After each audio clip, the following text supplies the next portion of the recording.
football town. It feels like a football town. The climate there, the winds of the lakes, the whole thing reminds you of a football game of the 60s.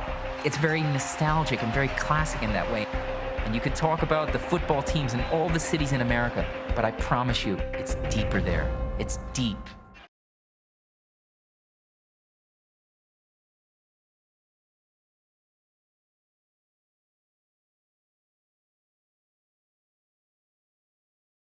Yeah, it's. I was down here yesterday. I had to do something else down this way. I was in Jamestown. So. How many kids you have show up there? There's probably about 50 kids. These are your original rookie cards. I think I know that.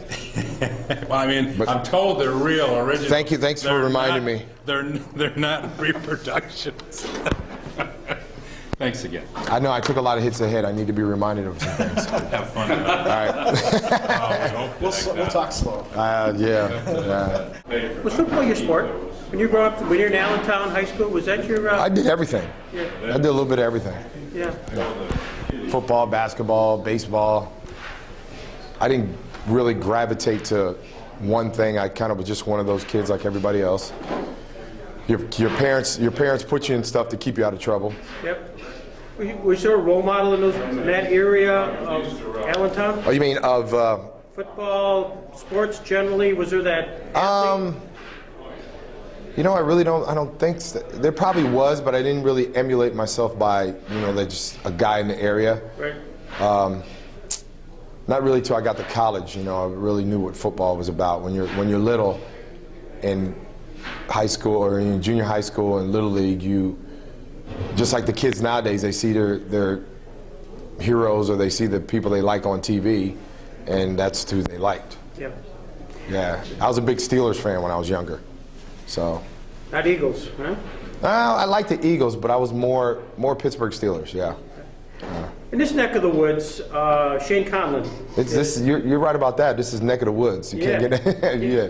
And Shane's one of our guys. And Frewsburg boy, right? Frewsburg boy. Okay. We've heard everybody who's come down through here has had a conversation, a little story about Shane Conlon. 1987 first-round draft pick Shane Conlon. And Conlon, do you have something that? I'm not going to throw him under the bus, but you would be the first. No, I'm not going to throw him under the bus. Shane was, went to Penn State, was a linebacker U at that time, and still Penn State is considered, great linebackers that went there, all the way from the Matt Millens and Scott Radiseks and all that. And Shane was just one of those players that was in the long line there. Yep. He came to us as a rookie, as first-round draft choice out of Penn State, and fit in pretty good. Really didn't say that much. Frewsburg boy didn't say too much. He was just went out and played, and a person. I think people don't realize that football players are people too. Yeah. We're just normal people, and what you see on TV might not be what you see in person. You were drafted in 1984. Came with the class. 85. 85, excuse me. 85. With Bruce Smith and Frank Reich. Uh-huh. Did you get a sense of the Bills at that time as that perhaps there were some good things coming? Well, something was about to change, and it's evident that something did change. But the Bills at that time were going through pretty much of a transition, coming off of back-to-back 2-14 seasons and. Going through transitions with players and coaches and things of that nature. I think it was the right timing for me to be there at that time. Me and Bruce and Frank and a lot of the other guys that came in with us that played for a few years. Me and Bruce and Frank stuck there for a long time. I mean, me and Bruce had the longest years of tenure together as teammates in sports history at one time. So we got to know each other not only as teammates, but as friends and as just people. Again, the Bills at that time in '85 were going through a big transition. Something was about to go down as far as what was going on with the team. And when they drafted me in the 4th round, they drafted Bruce, the first pick, and Frank. I think they knew that they were trying to start a foundation, for the Bills. Yeah. Jerry Butler was there at the time. Was he Great mentor, yeah. mentor, yeah? Oh, yeah. Jerry taught me how to be a pro. Because, coming from well, I'm going to say, coming from a small school, it's just like coming from a small hometown. You get to the big city, you got to have somebody that tags along with you that can teach you the ropes. Sure. That was Jerry. Jerry Butler was that guy for me. And, I emulated him in a lot of ways, and his practice habits and how he just went about carrying himself. And what the funny thing about that is, as I got older on the team, a lot of the younger guys gravitated to me like that. Mm-hmm. So obviously he did something right, for me.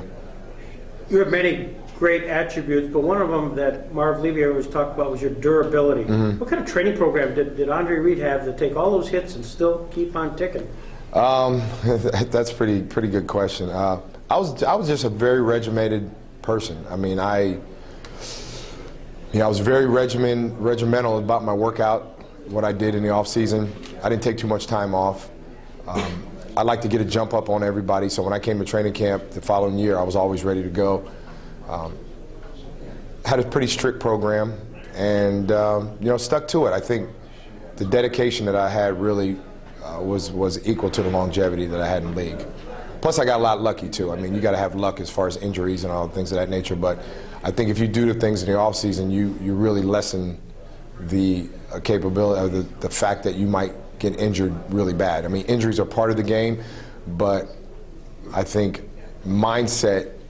I just was one of those players. I love to be in the gym. I still do it now at my age now. I still love it. Yeah, you're. As you found yourself connecting with Jim Kelly, did you guys work off season much? Not really. I think people nowadays, because of the way the game is, it's such a passing league now that a lot of the teams and the quarterbacks and the receivers want to get together many a times during the off season just to get timing down, so when they come in training camp, they're ready. But we didn't have OTAs like they have now. We had one mini camp, and that was kind of our way to get ready for training camp 2 months later. Now they have OTAs, which a lot of the teams go in March, and they have passing camp, and they do all that. And a lot of the guys they live in the cities that they play, and that's just part of the game. So we really didn't, I did not go see Jim and wherever he lived and spend time with him and throw, but sometimes, but not like they do now. What's Jim Kelly mean to an Andre Reed? What's he mean to me? Well, at the 20-yard line, still on his feet, to the 15, down to the 10, to the 5, in for the touchdown. I tell you, Jim not only was a great football player, he's a family guy, knows family really well. We all got the same values, what we think things are about and how we go about doing things. He expected a lot out of me, and vice versa. And I think we were good because of that, because when we stepped on the field, I expected this from you, you expected that from me, and we kind of took that, the pride of that really made us better the year after, or whatever. Yeah. Thurman Thomas. Now running play, Thurman Thomas wakes it at the 25, still on his feet at the 20, gets down to the 15, the 10, the 5, and scores! To the city of Buffalo, to the Buffalo Bills organization, I love you. Oh, wow. Jeez. Very outspoken dude. Very outspoken guy. I know Thurman was here last year, 2 years ago. And Thurman. He left his helmet. Yeah. Oh, that's a good one. I like that. I'll tell him that. But yeah, that's a good one. Is that the one he found? I'm going to tell him that one. I'm going to tell him. Yeah, nice. Just a great football player and even better person. I think Thurman, when he came in '88, and he came to the Bills in '88 as a third round draft, first round, whatever. What round was he drafted? Second round draft choice from Oklahoma State. He really solidified what we needed, and it's all documented. Thurman's a Hall of Famer because of that. He's a Hall of Fame person too. Yeah. Your offensive line was kind of centered literally by Kent Hall. Mm-hmm. Recently passed away. Mm-hmm. You guys are all fairly young, but what did not only Kent Hall mean to you, but all of a sudden there was a rite of passage or something happened to this Bills team. Somebody passed away. Yeah. How did that strike you? Well, anytime somebody that's that close to you, and not only as a teammate but as a friend, And we all knew each other's families well. Everybody knew each other's families. Everybody knew their kids. If you ask Marv, if Marv ever comes here and speaks, we are a family-oriented team.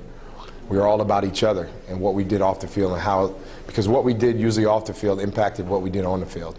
And not saying that that's evident in the league now, but I think we were just a bunch of guys that really cared about each other a lot off the field and how our families were and what it meant to us. And we still do that now as much as we can, even though we're all over the place in the country. But that was the atmosphere that we displayed on Sundays and every day that we were together. So, and I try to get together with those guys as much as I can. Even with Pence passing in October, it kind of really shed a light on what, because you never just know. You never know that your friend or somebody could be gone that quick.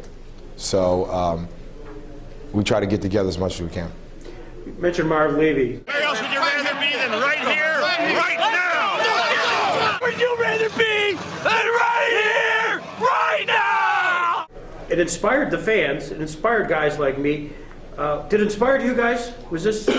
Yeah, it was kind of like a definite saying every Sunday. I mean, usually right before the game, the special teams gets together, and when they're ready to go out, kick off or punt or returning, as soon as we get together, that's what Marv would say.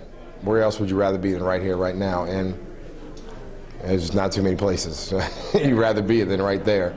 And Marv was just the quintessential kind of coach that you really admire, not only his coaching ability, but how he interacted with us. He treated us like men, and we treated him sometimes like a dad. Yeah. 4 Super Bowl appearances. Thurman's helmet's right there. Yeah. That's right, Thurman's helmet. What's the legacy now as you look back almost 20 years and you look at that 4-year stretch, which you were clearly very active during all those games. As you look back now and say, what's that 4-year block like? Able to accomplish what we did, it's unbelievable. I mean, how many teams get to the Super Bowl as many times as the Buffalo Bills? That whole run was a run of greatness, and history will show that there won't be another team to do what this team did. I think when people ask me about that, I said, well, you just need to, go back and try to see how that happened, if you could. It was probably the best 4 years of my life as far as football was concerned, because we always were up for the challenge, whatever it was. And it was a good teaching method, a good teaching lesson for kids and for anybody to never quit and just keep going and keep striving for the goal that you want to get. And I think each and every year that we did that, it just was more of a teaching method for, for generations to come. I mean, people still talk about those 4 Super Bowls. It'll never happen again. It's kind of like our foundation of what our team was about. You take those 4 Super Bowls out, we're just a regular team. But the way that happened, we're a dynasty in our own way, like the Steelers, like the 49ers, like the Cowboys, and the Patriots. I mean, 6, 7 Hall of Famers on one team. You can't say that too much. Soon to be one more. Yeah. You talk about the comebacks and keeping things together. Obviously, the Frank Reich game, which is really the Andre Reed game. No, that was a Buffalo fans, and that was their game. I hear the cheers of the crowd. Bills can win it here. Reich puts it down. The kick is on the way, and it is good. And the Bills have won it. What a comeback by the Bills. The memories, they're treasured memories. And to have been part of it, is it gratifying? You bet it is. Was there any? We're writing a book about this. Oh, you really? Oh yeah. We got to write a book. We got together, and Marv has written a couple books lately, and I've talked to Jim and Thurman and Bruce and Darryl Talley and a lot of the guys about those years. We want to write a book about those years because, again, like I said before, it's a teaching method. It's a way to teach kids about perseverance. I tell you, a lot of people left the game. You said you didn't, but I don't know. I think I saw you leaving. Couldn't get out of the parking lot. I saw you leaving, man. I saw you leaving. The funny thing about that is all the stories that I hear about that game is a lot of people that left were trying to get back in. They wouldn't let them back in. That's right. Too bad. They missed one for the ages. Oh my gosh! Was there a tipping point? Did you get at some point during that? You know, obviously came out after the halftime. We took interception. And it just got worse. Where you'd say, "My God!" At this point, after you scored your second or third touchdown, that No, actually it was Frank Reich that said something. Darryl, who was our emotional leader at the time, he was more emotional and getting everybody up all the time on the sidelines.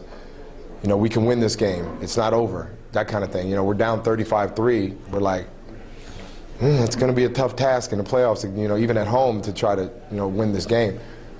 So I think we took that into consideration that we've had guys that maybe have been there before, like a Darryl Talley, who's been through some hard times before, you know, in the early days of the Bills when he was here. He was not going to let that, you know, curtail of us winning the game. And I think we all, you know, bought into that. And the fans bought into it. The only people that didn't buy it were the Oilers. Did you talk to any of those guys afterwards? Warren Moon, did you ever have any? I talk to Warren. I see him every now and again, and I don't have to say anything to him. I just go like this. Hey, you know, like that. You know, Warren's a great guy, Hall of Famer. If you look at that game, they play playoff time every year. They play that game, and they play the guys on the Oilers doing their interviews. What did you feel? What do you think was this? Oh, we gave him the game. We just, you know what? We didn't give us anything. We took the game from you. That's it. Was that your highlight game? Mine, yeah, that was pretty much, yeah. But I mean, because of the magnitude of it. Right. I've had some pretty good ones over the years, but I think the significance of that and the way it happened, I'd have to say, yeah, that was number one. Curious, how much royalties do you get from the Jerry Maguire film that mentions your name? I don't get any. Yeah. I actually saw Cuba Gooding Jr. at a golf tournament, and this is when the movie just came out, and I said, so how did my name come up in a movie, man? I'm looking for my checks. And he's like, I don't know. I go, well, you need to go back to your director and find out, man. I'm waiting. So it was just a joke, but he, yeah, that was pretty good when that came out, and people told me about it, and I was like, I had to go see it for myself, and it's pretty cool to be mentioned like that. We talked earlier about Bruce Smith. Again, what did Bruce Smith mean to you and the team itself? The movie is rated R. Adult language and violence. Lots of.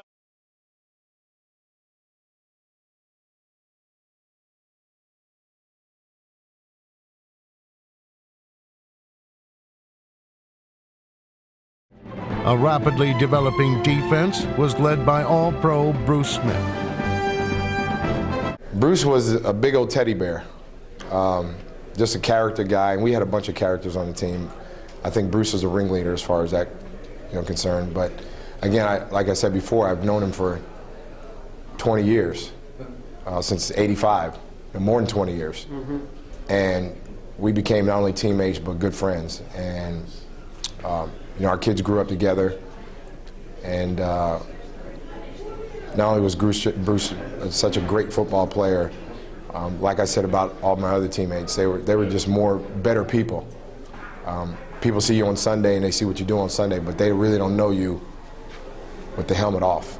And I think that speaks volumes, you know, for us because of the atmosphere we were in. What's the legacy of Andre Reed? Me, I don't know. I have yet to write it. I don't think I wouldn't put like a legacy on myself. I would just be, you know what? I'm just a guy that came from a small town, just like, you know, Frewsburg. Where Allentown's a little bigger than Frewsburg, where Shane came from. That lived out a dream and had a chance to do something, and took advantage of his situation and took advantage of all his talents, and had the right and had the privilege to be around some great guys that helped me do that. One final question. You got this foundation. What's its mission? The Andre Reed Charitable Foundation, its mission is to give back to kids, and just like anybody else's foundation, to make a difference in their community, and to be a voice. And I think it's important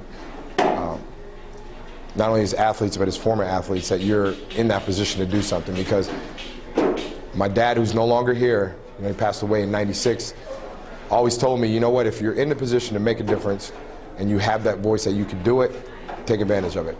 And that's what I'm trying to do. Thank you so much for coming to Jamestown. Gotcha, appreciate it. Thank you, Andrew. All right. I said, even coming in the parking lot, that any kind of Hall of Fame that you're inducted to, there's a reason. Not only your achievements of what you did, but just people that know you and know what kind of person you are. I think Hall of Fames are not only for your achievements, what you did, but the kind of people and the person you are too. It means a lot, and to get inducted to any Hall of Fame is a special honor. What you achieved in those 4 years with the Bills was special, but kids growing up today, they weren't alive for it. They don't remember it. I mean, I was young at that time too, and I remember watching. I appreciate that. And loving that. Thanks, I appreciate it. So remembering the those achievements in the past and keeping that alive. I think exactly, and I think generations after us will be overwhelmed by it if it's kept alive. I always go by the thing, there'll never be a team to go 4 years in a row. Right. That'll never happen, and I was a part of that. So I'm going to use that as that metaphor, saying, you know what, that'll never happen again. Here, go to YouTube, check it out. It's documented. So I was glad to be a part of that, and with the players and the teammates that I had. History is something. History can be rewritten a lot of times, but sometimes you feel like that this kind of history won't be rewritten. Yeah. Andre, what was the difference between college football for you and your first days in the NFL? The difference, a lot faster. I would just say the speed of the game was you had to learn on the run. You had to learn on the run. They weren't going to wait for you to take your time and, in high school, whatever, or college, this is the big time. You got to learn on the run. Okay. That was probably the biggest difference for me. It wasn't coming from a small school playing with some big time players. I felt that I belonged there. I just needed the chance, and I had to realize the speed of the game, and I had to adjust on the run. Who would you say compares with you for going over the middle nowadays compared to when you had no fear doing it? There's a lot of players I could say that do that. They don't do it as much as I did, but I'd have to think about that. There's a number of players. I don't think offenses nowadays are really geared towards that. The middle of the field. There's certain structures that offenses go by now. I'd have to think about who would emulate me as far as that's concerned. Okay. Yeah. Coming off the line of scrimmage, nowadays you can hardly get touched. Back when you played, you guys were getting mugged. Yeah. What do you think? Well, back before me, they really got mugged. Back before they got, they almost cut the clothes off them. The rule changes are different now, definitely. I think the main rule change for receivers is protection and the concussions and all that kind of stuff. The defenseless receiver. I always say, I watch TV and I see guys getting hit like I did, and they throw the flag right away, and I'm like, well, I hardly ever get a flag like that. It seems like as soon as that happens, it could be a legitimate hit, but the rule, that rule now is so tedious that there's more flags when it comes to that than anything. I wish I could play right now. I wish I played in this game right now. I wouldn't have to worry about that. Get hit and they wouldn't throw no flag. They'd throw a flag every time. That's right. Yeah. Just one quick one. I know in the beginning they asked you about the Pro Football Hall of Fame. I didn't want to ask about you specifically, but generally it's been brought up that there seems to be a bias against wide receivers with the Hall of Fame. Oh, there always has been. You think so? Well, yeah. How strong is it? It's very strong. Being involved with the process for 7-8 years now, of course, there's only 21 wide receivers in the Pro Football Hall of Fame. The bias is, I don't know. I'd have to sit down and write what the bias is. Do they have something against us? I can't figure it out. You know, it's like just all the great quarterbacks that are in the NFL Hall of Fame. They had to have somebody to throw to. Receivers along. They had to have somebody to throw to. Yeah. Believe me, Thurman and Bruce and Thurman, Bruce, and Jim are really, they're my biggest advocates, and Marv, they're my biggest advocates, and they know that I belong there. I don't say too much. I had to say something this year because it was just getting a little bit too ridiculous. I was not, when I did say something, I was not bashing any one writer. I just was bashing the process.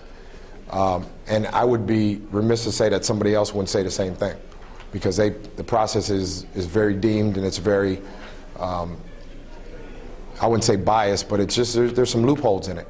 Whatever they are, I think that's up to the writers and the Hall of Fame committee to address. But you just don't not put 3 guys in that were the best of their era, along with the 2 other guys that are already in.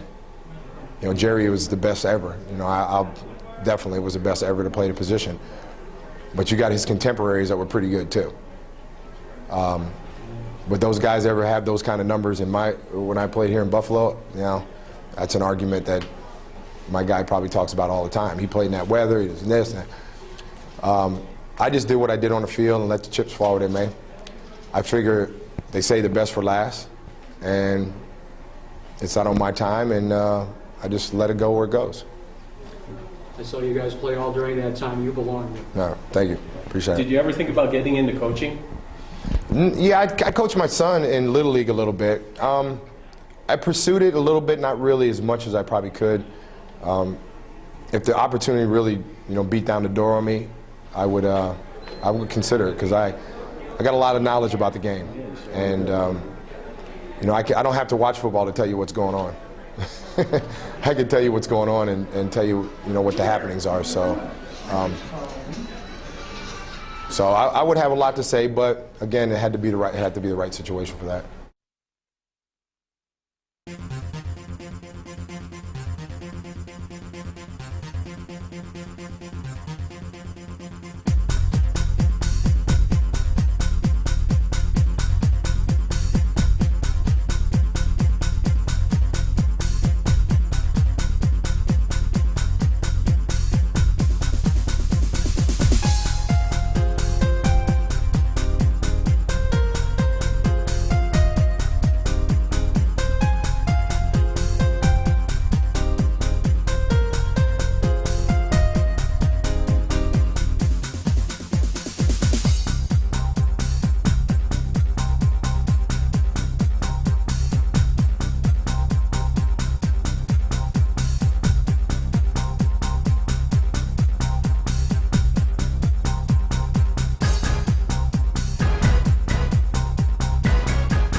All people wanted in Buffalo was just once to say, yes, our time has come.